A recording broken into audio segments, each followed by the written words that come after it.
एवढ्या तुम्ही हे पाहिलंय का की यंदा जांभळं विकणारे विक्रेते रस्त्याच्या कडेला जरा जास्तच आहेत।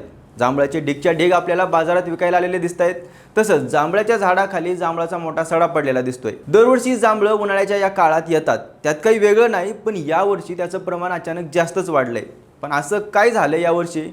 तुम्ही तुमच्या आजी आजोबाकडून कधी ऐकलंय का की ज्या वर्षी जांभळं जास्त येतात त्या वर्षी दुष्काळ असतो? आपल्याकडे पूर्वीपार चालत आलेली ही एक समजूत आहे, पण ती खरी आहे का? मग असं जर असेल तर याही वर्षी दुष्काळ पडणार आहे का? काय आहे या नैसर्गिक भाकितामागचं विज्ञान? सगळं जाणून घेणार आहोत या व्हिडिओच्या माध्यमातून। नमस्कार, मी अमोल जाधव आणि तुम्ही पाहताय लगाव बत्ती। उन्हाळा सुरू झाला की करवंद आणि जांभळं मोठ्या प्रमाणात येतात। हा रानमेवा आपल्यापैकी अनेकांना आवडतो। आपण कुठेही फिरायला गेलो तर बऱ्याचदा प्रवासात ही जांभळं खातो आणि ती खाल्ल्यावर आपली जांभळ्या रंगाची झालेली जीभ आपण इतरांना दाखवतो।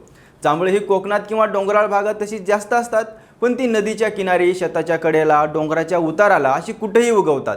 त्याला काही खत वगैरे लागत नाही की त्याचा काही सांभाळी करावा लागत नाही। नैसर्गिकरित्या त्याची वाढ होते आणि या जांभळाच्या झाडांना मेच्या उन्हाळ्यात फळ भरतं आणि ही जांभळं मोठ्या प्रमाणात बाजारात येतात।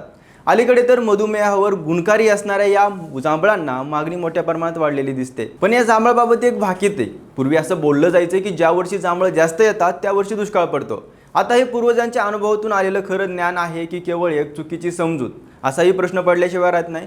पण काही संशोधक ही समजूत खरी मानतात। ते म्हणतात की जांभळाच्या झाडांना अनेकदा मास्टिंग होतं। हे मास्टिंग म्हणजे काय असतं तर जांभळाची झाडं जेव्हा मातीतून पाणी घेत असतात तेव्हा त्यांना भूगर्भात पाण्याचा साठा कमी दिसला की समजतं की उन्हाळा खूप कडक आला आहे आणि मग आता येणाऱ्या काळात कमी पाऊस पडणार आहे याची चाहूल त्यांना लागते आणि मग ते जोमाने उत्पादन करू लागतात। का तर आपली प्रजाती नष्ट होईल या विचाराने ते हे करतात, जेणेकरून प्रतिकूल परिस्थितीत आपली पुढची पिढी टिकून राहील आणि आपली पूर्ण ऊर्जा फळ तयार करण्यासाठी वापरतात। जास्त फळ आले की बिया जास्त होतील, जेणेकरून मोठ्या प्रमाणात त्यातील बिया रुजतात आणि दुष्काळात त्याच्या प्रजातीचं संरक्षण होतं। यालाच स्ट्रेस फर्टिंग किंवा सुसाईड फर्टिंग असंही म्हणतात। आणि त्यामुळे जेव्हा जांभळाचं उत्पादन जास्त होतं त्यावर्षी पाऊस कमी पडतो अशी शक्यता वर्तवली जाते। आता हे खरं आहे का? तर याबाबत दोन मतं आहेत। अनेक वैज्ञानिक ते खोटं असल्याचं मानतात। त्यांचं असं म्हणणं आहे की जास्त उत्पादन होण्याचा आणि दुष्काळाचा काही संबंध नाही। साधारण 5 मुद्द्याच्या आधारे ते या पूर्वपार चालत आलेल्या समजुतीला चुकीचं असल्याचं सांगतात। पहिला मुद्दा आहे गेल्या वर्षीचा पाऊस। जांभळाला मार्च आणि एप्रिलमध्ये फुलं येतात आणि मे आणि जूनमध्ये फळ येतात। ही फळ जरी साधारण उन्हाळ्यात येत असली तरी तिला कारणीभूत ही गेल्या वर्षीचा पाऊस असतो। त्यामुळे जेव्हा पाऊस जास्त असतो तेव्हा निश्चित जांभळाची झाडं जास्त अन्न निर्मिती करतात आणि मग जास्त फळं येतात। त्यामुळे मोठ्या प्रमाणात आलेली जांभळं ही भविष्यात येणाऱ्या दुष्काळाची चाहूल नसून मागच्या वर्षी पडलेल्या पावसाची देण असल्याचं सांगितलं जातं। दुसरा मुद्दा आहे कडक उन्हाळ्याचा। जांभळाला मोहर येण्याच्या काळात म्हणजेच फेब्रुवारी ते मार्चमध्ये जर हवामान कोरडं असेल तर कडक ऊन असेल आणि अवकाळी पाऊस झाला नसेल तर मोहर गळत नाही।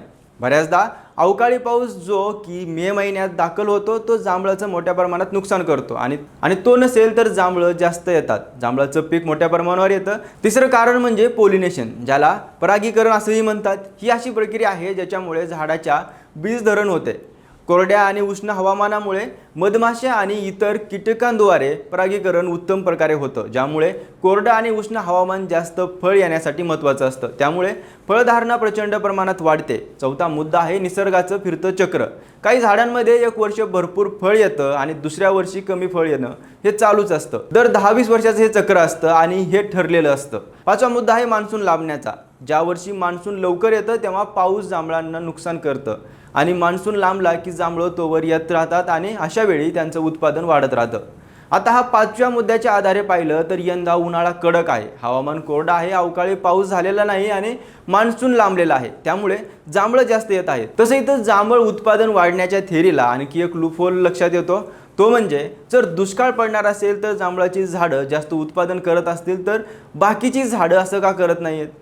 आणि हे जांभळाच्या बाबतीत का होतं? तसं पाऊस तर एल निनोमुळे पडतो। मान्सूनचे वारे अरबी समुद्रात आणि बंगालच्या उपसागरात निर्माण होणारे ते सगळं याच्यावर अवलंबून असतं। मग याचा बाकी गोष्टींची काही संबंध? त्यामुळे अशी अनेक दृष्टीने जर विचार केला तर आपल्याला असं दिसतं की जांभळं जास्त येणं आणि दुष्काळ यात काही संबंध नाही। तुम्हाला याबाबत काय वाटतं ते आम्हाला कमेंट करून नक्की सांगा आणि अशाच इंटरेस्टिंग व्हिडिओसाठी पाहत राहा लगाव बत्ती।